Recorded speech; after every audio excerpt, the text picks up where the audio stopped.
हिमाचल में पीएम मोदी बोले, कांग्रेस ने अपने शासनकाल में रक्षा सौदों में हमेशा कमीशन लिया। हिमाचल प्रदेश विधानसभा चुनाव में भाजपा की जीत के लिए पीएम मोदी ने हुंकार भरी।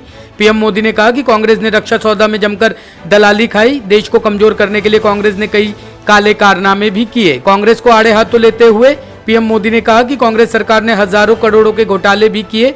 कांग्रेस कभी भी नहीं चाहती थी कि देश रक्षा उपकरण मामलों में आत्मनिर्भर बन सके। उन्होंने कहा कि सेना के हर खरीद में कांग्रेस कमीशन चाहती थी। आज के युवा तो ये भी नहीं जानते होंगे कि आजादी के बाद देश का पहला घोटाला कांग्रेस ने रक्षा क्षेत्र में ही किया था।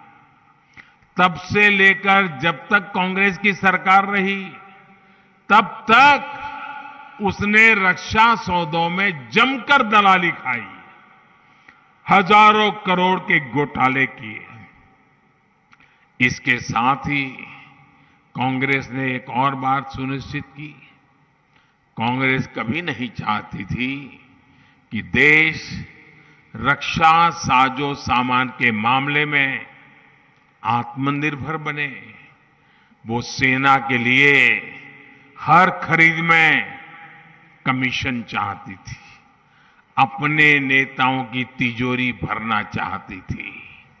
इस वजह से हमेशा हथियार खरीदने में देरी की गई। इसका नुकसान किसे हुआ?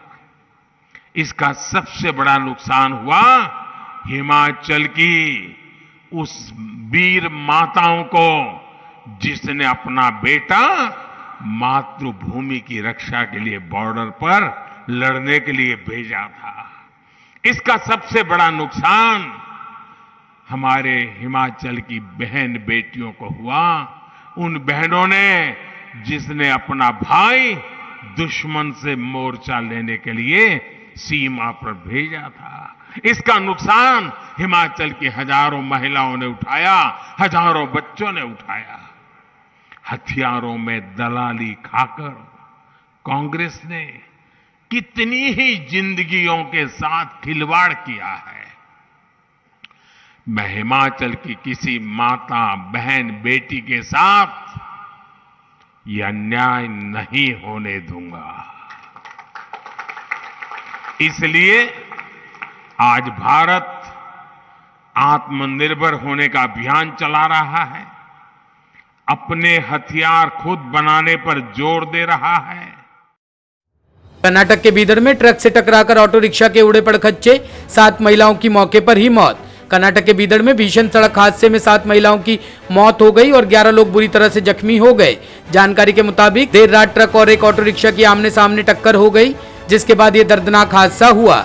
बताया जा रहा है कि महिलाएं कर्नाटक के बीदर स्थित एक गांव से देर रात ऑटो रिक्शा में सवार होकर घर की ओर जा रही थी। महिलाएं पेशे से मजदूर बताई जा रही है, जो गांव में दिन भर मजदूरी कर लौट रही थी। घटना बीदर के बेमाला खेड़ा सरकारी स्कूल के पास हुआ। स्थानीय पुलिस का कहना है कि देर रात महिलाएं काम पूरा करके ऑटो रिक्शा में सवार होकर वापस घर की ओर लौट रही थी। तभी बेमाला खेड़ा सरकारी स्कूल के पास बेकाबू ट्रक की ऑटो रिक्शा से आमने सामने टक्कर हो गई।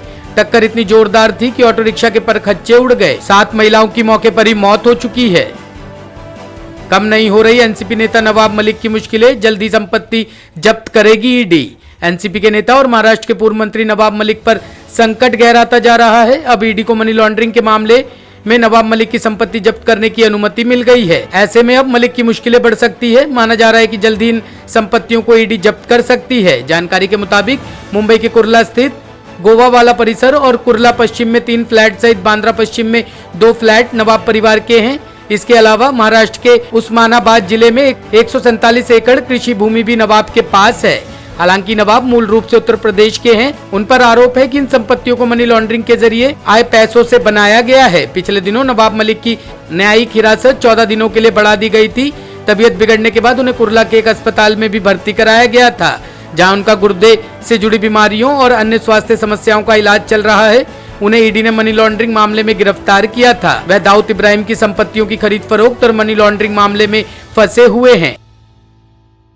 ब्यूरो रिपोर्ट, टीम तफ्तीश न्यूज।